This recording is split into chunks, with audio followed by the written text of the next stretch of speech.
വിശുദ്ധ ഖുർആൻ. ഇത് പ്രപഞ്ചത്തിന്റെ വിശാലതയിൽ ഒരേ ഒരു ഗോളമായ ഭൂമി. ആ ഭൂമിക്ക് 3 പ്രത്യേകതയുണ്ട്. എത്ര പ്രത്യേകത? ഭൂമിക്ക് എത്ര പ്രത്യേകത? 3. വലുത് കേട്ടിട്ട് പോകാനല്ല, ഒരു വിഷയം ഖുർആൻ വിശാലമായി പറയുന്ന ഒരു വിഷയം. ഭൂമിക്ക് എത്ര പ്രത്യേകത? 3 പ്രത്യേകത. ആദം നബി അലൈഹി സ്വലാത്തു വസ്സലാം ഹവ്വാ ബീവി റളിയല്ലാഹു തആല സ്വർഗ്ഗത്തിൽ പ്രവേശിക്കപ്പെട്ടു, വിലക്കപ്പെട്ട കനി കഴിച്ചു. അവസാനം അല്ലാഹുവിന്റെ മുമ്പിൽ പൊട്ടിക്കരയാൻ തുടങ്ങി. അല്ലാഹുവേ അല്ലാഹുവേ അല്ലാഹുവേ ഖാലാ റബ്ബനാ വലംനാ അൻഫുസനാ വഇൻ ലം തഗ്ഫിർ ലനാ വതർഹംനാ ലനകൂനന്ന മിനൽ ഖാസിരീൻ. അല്ലാഹുവേ അല്ലാഹുവേ അല്ലാഹുവേ റബ്ബനാ വലംനാ അൻഫുസനാ, പടച്ചവനെ നീ ചെയ്യരുതെന്ന് പറഞ്ഞത് ചെയ്തു പോയി. നീ ഞങ്ങളോട് പുറത്തു തന്നില്ലെങ്കിൽ, നീ ഞങ്ങളോട് കരുണ കാണിച്ചില്ലെങ്കിൽ, ഞങ്ങൾ ഏറ്റവും വലിയ നട്ടവാളികളാകും. അല്ലാഹുവേ 300 വർഷക്കാലം തന്റെ മുമ്പിൽ നിന്ന് പൊട്ടിക്കരഞ്ഞ ആദം നബിയോട് ഹവ്വാ ബീവിയോട് ആദ്യത്തെ മനുഷ്യനെ സ്വർഗത്തിൽ നിന്ന് ഭൂമിയിലോട്ട് പറന്നു വീടുമ്പോ അല്ലാഹുവിന്റെ ഖുർആൻ ഭൂമിയെ പരിചയപ്പെടുത്തുകയാണ്. നൂറ്റാണ്ടുകൾക്ക് മുമ്പ്, 14 നൂറ്റാണ്ടുകൾക്ക് മുമ്പ് അല്ലാഹുവിന്റെ റസൂൽ ഓതി പറയുകയാണ്, അല്ലാഹ് പറയുകയാണ്, നിങ്ങൾ പോകേണ്ടത് ഭൂമിയിലേക്കാണ്. ആ ഭൂമിയുടെ പ്രത്യേകതയേടാ, വലക്കും ഫിൽ അർളി മുസ്തഖറുൻ വമതാഉൻ ഇലാഹി. ആ ഭൂമിയിൽ പോയി ഒരു നിശ്ചിത കാലം നിങ്ങൾ താമസിച്ചു കൊള്ളുക. എന്നിട്ട് സഹോദരങ്ങളെ, അല്ലാഹു ഭൂമിയുടെ അടയാളം പറഞ്ഞതെന്താ? ഞാൻ പറഞ്ഞതല്ല, അഹ്മദ് കബീറിന്റെ വാക്കല്ല, അല്ലാഹു തന്നെ പറയുകയാണ്. ഖാല ഫീഹാ തഹ്യൗന വഫീഹാ തമൂതൂന വമിൻഹാ തുഖ്റജൂൻ. അല്ലാഹു പറയുന്ന ആദമേ, ഹവ്വാ ദമ്പതികളെ അലൈഹിമുസ്സലാത്തു വസ്സലാം, ഭൂമി എന്ന ഗോളത്തിലേക്ക് നിങ്ങൾ പോയിക്കൊള്ളുക. ആ ഭൂമി എന്ന ഗോളത്തിന്റെ പ്രത്യേകത എന്താ? ഫീഹാ തഹ്യൗന, ആ ഭൂമിയിലാണ് നിങ്ങൾ ജീവിക്കേണ്ടത്. വഫീഹാ തമൂതൂന, ആ ഭൂമിയിലാണ് നിങ്ങൾ മരിക്കേണ്ടത്. വമിൻഹാ തുഖ്റജൂൻ, ആ ഭൂമിയിൽ നിന്നാണ് നിങ്ങൾ ഉയർത്തെഴുന്നേൽക്കേണ്ടത്. ഭൂമിക്ക് 3 പ്രത്യേകത. അത് 3 പറയുമ്പോൾ ഖുർആന്റെ പ്രപഞ്ചത്തിന്റെ ഒരു ഭാഗം തീരും ഇൻഷാ അല്ലാഹ്. സൂറത്തുൽ അഅറാഫ്. ഫീഹാ തഹ്യൗന, ആ ഭൂമിയിൽ ജീവിക്കുക. ജീവിക്കേണ്ട സ്ഥലം ഭൂമി. എങ്ങനെ ജീവിക്കണം? ഇൻഷാ അല്ലാഹ് വഴിയാണ്. 2 ഫീഹാ തമൂതൂന, അവിടെയാണ് മരിക്കേണ്ടത്. എങ്ങനെ മരിക്കണം? നമ്മുടെ മരണവും ഭൂമിയും തമ്മിലുള്ള ബന്ധം എന്താ? ഇൻഷാ അല്ലാഹ് കേൾക്കേ. മിൻഹാ തുഖ്റജൂൻ, അവിടെ നിന്നാണ് പിന്നെ പൊന്തി പോവേണ്ടത്. ഇവിടെ നിങ്ങളൊരു കാര്യം ചിന്തിച്ചോളി. ഒരു കാര്യം നിങ്ങൾ ഉറപ്പായി, സ്വർഗം ഭൂമിയിലല്ല. ആണോ? സ്വർഗം ഭൂമിയിലാണോ? അല്ല. അങ്ങനെയാണെങ്കിൽ സ്വർഗത്തിൽ നിന്ന് ആദമിനെ പുറത്തുവിടുമ്പോൾ അല്ലാഹ് പറയില്ല വലക്കും ഫിൽ അർളി, ഭൂമിയിൽ നിന്നൊരു ഗോളമുണ്ടെന്ന് രണ്ടാമത് പരിചയപ്പെടുത്തി കൊടുക്കൂല. അപ്പൊ സ്വർഗം എവിടെയാ? എവിടെയാ? മേളിൽ തന്നെ. ആര് പറഞ്ഞു? സ്വർഗം മേളിൽ തന്നെ. ആര് പറഞ്ഞു? മുകളിൽ തന്നെ. ആര് പറഞ്ഞു? പറഞ്ഞിരിക്കട്ടെ. മോനെ ആർജവത്തോട് വേണം എന്റെ ഖുർആൻ പറഞ്ഞു എന്ന് പറയണം. ഏത് സയന്റിസ്റ്റും വരട്ടെ, നമുക്ക് പറയാം എന്റെ ഖുർആൻ പറഞ്ഞു സ്വർഗ്ഗം ആകാശത്താണ്. وَلَقَدْ رَآهُ نَزْلَةً أُخْرَى عِندَ سِدْرَةِ الْمُنتَهَى عِندَهَا جَنَّةُ الْمَأْوَى. അള്ളാഹുവിന്റെ റസൂലിന്റെ മിഅ്റാജിന്റെ കഥ പറയുമ്പോ അള്ളാഹ് പറയുകയാണ്, ഭൂമിയിൽ നിന്ന് ആകാശത്തിന്റെ സപ്തമാനങ്ങളും താണ്ടിക്കടന്ന ആത്മീയ നായകന്റെ ആത്മകക്ഷത്തിന്റെ അത്ഭുത യാത്രയുടെ കഥ പറയുമ്പോ അള്ളാഹുവിന്റെ ഖുർആൻ പറയുകയാണ്, ആകാശത്ത് വെച്ച് ജിബ്രീലിനെ കണ്ടു. എവിടെ വെച്ചാ കണ്ടത്? ഇന്ദ സിദ്റത്തിൽ മുന്തഹ. സിദ്റത്തുൽ മുന്തഹയിൽ വെച്ച് ജിബ്രീൽ മറുപടി പറയുന്നു, നബിയേ തഖദ്ദം യാ ഹബീബി ലാ തഖഫ് അബ്ശിർ തുനാജി റബ്ബകൽ ഖയ്യൂമ. നബിയേ, ഇത് സിദ്റത്തുൽ മുന്തഹയാണ്. ഇതിന്റെ അപ്പുറത്തേക്ക് വരാൻ ജിബ്രീൽ കഴിയില്ല. എന്താ സിദ്റത്തുൽ മുന്തഹ? ഈ ഭൂമിയിൽ നിന്ന് മുകളിലേക്ക് ഒരു വസ്തു പോയാൽ ആ വസ്തുവിന് പരമാവധി എവിടം വരെ എത്താമോ ആ സ്ഥലത്തിന്റെ പേരാണ് സിദ്റത്തുൽ മുന്തഹ.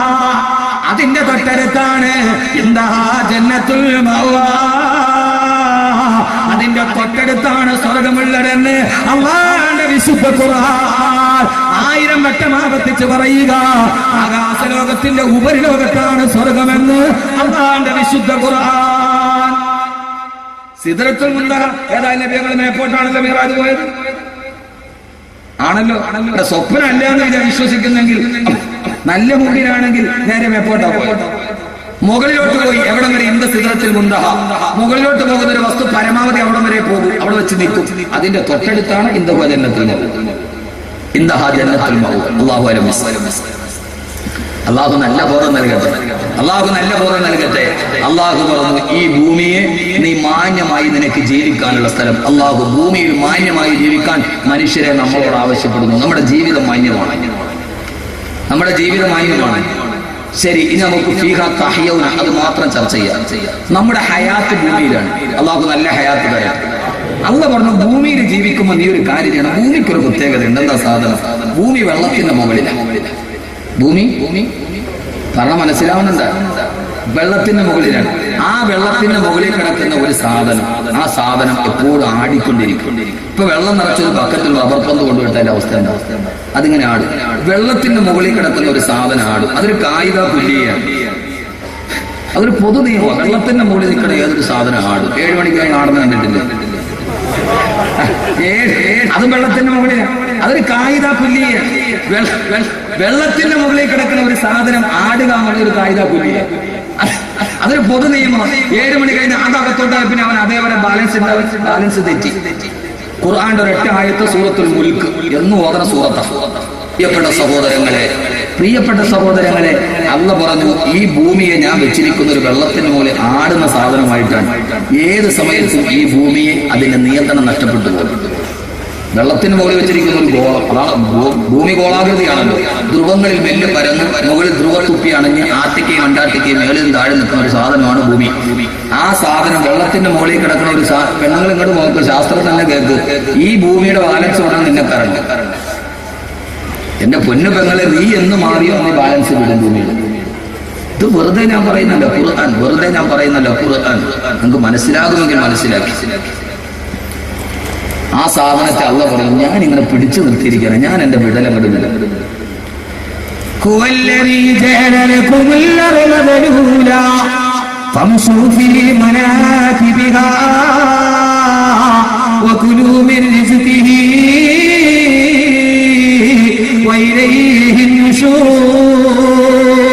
അല്ലാഹു പറയുകയാണ്, അള്ളയാരെന്നറിയോ?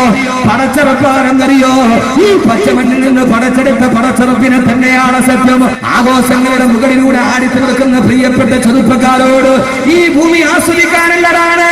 മതത്തിന്റെ നിയമങ്ങളെ കാറ്റിൽ പുറത്തി പണ്ഡിതന്മാരെ പുരോഗമനത്തിന്റെ പുറംവാതിൽ അടഞ്ഞു നിൽക്കുന്ന ഉൽപ്പദശുക്കളാക്കി മാറ്റി ഈ ഭൂമി ആസ്വദിക്കാനുള്ളതാണ്. ഈറിന്റെ രാത്രികൾ മുഴുവൻ നുരഞ്ഞു മുറുകുന്ന ക്ലാസുകളുമായി ചാടിത്ത മറിച്ച ഫുട്ബോൾ മാമാങ്കത്തിലേക്ക് ആളപ്പൂട്ടിനും പോയി ഈ ദുനിയാവ് ആസ്വദിക്കാനാണെന്ന് കരുതിയവരോട്, എന്റെ പ്രിയപ്പെട്ട സഹോദരങ്ങളെ, ഫുട്ബോൾ മാമാങ്കം നടത്തി അവസാന കത്തിക്കുത്തുണ്ടായിട്ട് പിരിയാനല്ല പൊന്നുപങ്ങള്. വെറുതെ അല്ല ഭാര്യ എന്ന ലോകത്തിന്റെ ആവാസത്തിന്റെ ചാനലില് സ്വന്തം ഭർത്താവിന്റെ കൈപിടിച്ചരക്കയിൽ പോട്ട് വസ്ത്രമില്ലാതെ ആടിച്ചു നിൽക്കാനല്ല. ലോട്ടറി കച്ചവടക്കാരന്റെ പുറകെ പോയി ലോട്ടറി എടുത്തിട്ട് കോടികളുടെ വീട് പണിയാനല്ല. പലിശ കച്ചവടം നടത്താനല്ല. കോടികൾ വെച്ചിട്ട് ഈ ഭൂമിയുടെ മുകളിൽ കൂടെ നമ്മാനമാടുമ്പോ അല്ലാഹു പറയാണ്, ബുദ്ധിയില്ലാത്തവനെ നിനക്ക് ഓർമ്മയുണ്ടോ? അല്ലാഹു ആരെന്നറിയോ? അല്ലദീ ജഅലലകുമിൽ അർള ദലൂലാ. ഇളകിയാടുന്ന ഭൂമിയെ അല്ലാഹു പറയുന്ന 66,88,10,10,000 ചതുരശ്ര കിലോമീറ്റർ വിശാല വിസ്തൃതമായ ആർട്ടിക്കും അന്റാർട്ടിക്കും പസഫിക്കും, ആർട്ടിക്കും അന്റാർട്ടിക്കും പസഫിക്കും, ഇന്ത്യൻ മഹാസമുദ്രവും അറ്റ്ലാന്റിക്കും ഒക്കെ അടങ്ങുന്ന തിരമാലകൾ ആഞ്ഞടിക്കുന്ന, കൊടുങ്കാറ്റ് ചിതറി വീശുന്ന, പർവ്വതങ്ങൾ തുള്ളിത്തെറിക്കുന്ന ഭൂമിയില്ലേ, ആ ഭൂമിയെ ഒരു വേട്ട മൃഗത്തോടാണ് അല്ലാഹുവിന്റെ ഖുർആൻ ഉപമിക്കുക. ഈ ഭൂമി ഒരു വേട്ട മൃഗമാണ്. വേട്ടയാടുന്ന നായക്ക് ലൈസൻസ് ഇല്ലാത്തതുപോലെ തുടരടിച്ചുവിട്ട ഓടി പാഞ്ഞു പോകുന്ന വേട്ടനായെ പോലെ തുടരെങ്ങാനും അടിച്ചുവിട്ട നിയന്ത്രണം നഷ്ടപ്പെട്ടു പോയാ, ആ സമയത്ത് നിയന്ത്രണം നഷ്ടപ്പെട്ടു പോയാ വേട്ടനായെ പോലെ തുള്ളിച്ചാടുന്ന ഭൂമിയാണിത്.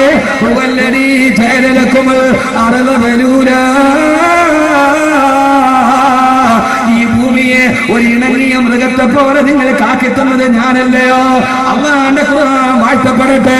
അള്ളാഹ് ചോദിക്കുകയാണ്, ഈ ഭൂമിയെ ഇണങ്ങുന്ന ഒരു മൃഗത്തെ പോലെ നിങ്ങൾ കാക്കിത്തുന്നത് ഞാനല്ലയോ? സഹോദരങ്ങളെ, നിയന്ത്രണമില്ലാത്ത കുതിര, കുതിച്ചോടുന്ന കുതിര, ലക്ഷ്യബോധമില്ലാത്ത കുതിര, അങ്ങനെ ഓടുന്ന ഭൂമിയെ അള്ളാഹു കുതിരത്ത് കൊണ്ട് പിടിച്ചു നിർത്തി തന്നിരിക്കുകയാ. എന്തിനെന്നറിയോ?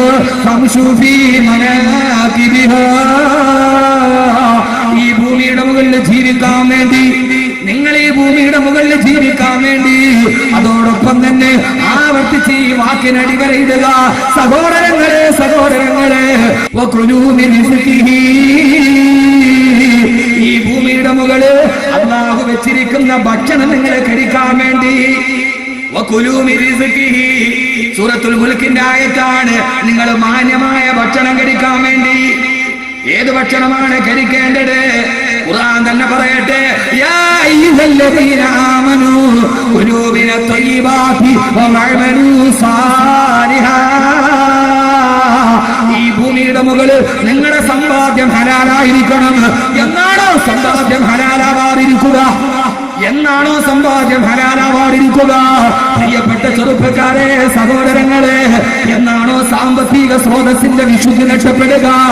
ആ സമയത്ത് ഈ ഭൂമി വേട്ടമൃഗത്തെ പോലെ തുള്ളിച്ചാടുമെന്ന് അല്ലാഹുവിന്റെ വിശുദ്ധ ഖുർആൻ. കാരണമെന്താ? കാരണമെന്താ? പലിശ കച്ചവടക്കാരൻ അധികരിക്കുമ്പോ, കല്ല് കച്ചവടക്കാരൻ അധികരിക്കുമ്പോ, സ്വന്തം പെങ്ങളെ വിൽക്കുന്നവൻ അധികരിക്കുമ്പോ, എന്റെ പ്രിയപ്പെട്ട സഹോദരങ്ങളെ, കോഴിക്കോട് ടൗണിൽ പെൺവാണിഭം നടന്നു.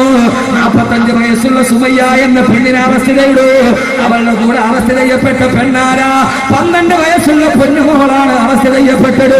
കോഴിക്കോട് ജില്ലയിൽ ഇസ്ലാമിക സാംസ്കാരിക ലോകത്ത് നടന്ന കോഴിക്കോട് ജില്ലയുടെ ഹൃദയഭാഗത്ത് അപ്പാർട്ട്മെന്റിൽ പെൺവാണിഭം നടന്ന് സുമയ്യ എന്ന മാതാവിനെ അറസ്റ്റ് ചെയ്തു. കൂടെ അറസ്റ്റ് ചെയ്യപ്പെട്ടത് 12 വയസ്സുകാരി. പെൺവാണിഭത്തിന് അറസ്റ്റ് ചെയ്ത പെണ്ണിനോട് പോലീസ് ഉദ്യോഗസ്ഥൻ ചോദിച്ചപ്പോ പറഞ്ഞതെന്താ? എന്റെ സ്വന്തം അമ്മയാണ്, എന്റെ സ്വന്തം ഉമ്മയാണ്. 9 മാസം എന്നെ ഗർഭം ചുമന്ന് മരണത്തിന് സമാനമായ വേദന സഹിച്ച് എന്നെ പ്രസവിച്ച എന്റെ ഉമ്മയാണ്. ബാക്കിയുള്ളവർ എന്നെ കൂട്ടിക്കൊടുത്തതെന്ന് പറഞ്ഞ് 12 വയസ്സുള്ള പൊന്നുമോളെ കൂട്ടിക്കൊടുത്തിട്ട് സമ്പാദ്യമുണ്ടാക്കുന്ന പോറ്റുമ്മയുടെ നാട്ടിന് ജീവിച്ചിരിക്കുമ്പോ, പോറ്റുമ്മയുടെ കാലത്ത് ജീവിച്ചിരിക്കുമ്പോ, എന്റെ പ്രിയപ്പെട്ട സഹോദരങ്ങളെ, ആവർത്തിച്ച് ഞാൻ മുന്നറിയിപ്പ് നൽകുകയാണ്. ഇൻഷാ അല്ലാഹ് വല്ലപ്പുഴയിൽ അഹമ്മദ് കബീർ ഇനി പറയാൻ പറ്റിയില്ലെങ്കിൽ നാളെ ഞാൻ മരിച്ചു എന്നുള്ള വാർത്തയാണ് കേട്ടതെങ്കിൽ, എന്റെ പ്രിയപ്പെട്ട സഹോദരിമാരെ, അല്ലാഹു അമാനത്തായിട്ട് തന്ന ഭർത്താവിന്റെ കൈ പിടിച്ച് ഇന്റർനെറ്റിന്റെ കഫേകളിലോ റിയാലിറ്റി ഷോയുടെ ചാനലുകളിൽ ഉണ്ടാക്കി അവിടെ നിന്ന് കിട്ടുന്ന സമ്പാദ്യം ഹറാമാണെന്ന്. ആ സമ്പാദ്യത്തിന്റെ പേരിലാണ്, ആ സമ്പാദ്യത്തിന്റെ പേരിലാണ് ഈ ഭൂമി ഉറഞ്ഞു തുള്ളുന്നതെന്ന്, ഈ ഭൂമിയിൽ ഭൂകമ്പം ഉണ്ടാകുന്നതെന്ന്. ഞാൻ പറഞ്ഞതല്ലല്ലോ, ഇതേവരെ കള്ളം പറഞ്ഞിട്ടില്ലാത്ത മുഖബിറെ സാദിഖ് നബി മുഹമ്മദ് മുസ്തഫ. പടച്ചവനെ അല്ലാഹുവേ, ഈ വിനീതന്റെ പ്രഭാഷണത്തിന്റെ എഡിറ്റിംഗ് നിർവഹിക്കുന്ന സാസ്ക്രിയേഷൻ നീ ആ സഹോദരങ്ങളെ കാക്കണേ അല്ലാ, കാക്കണേ അല്ലാ.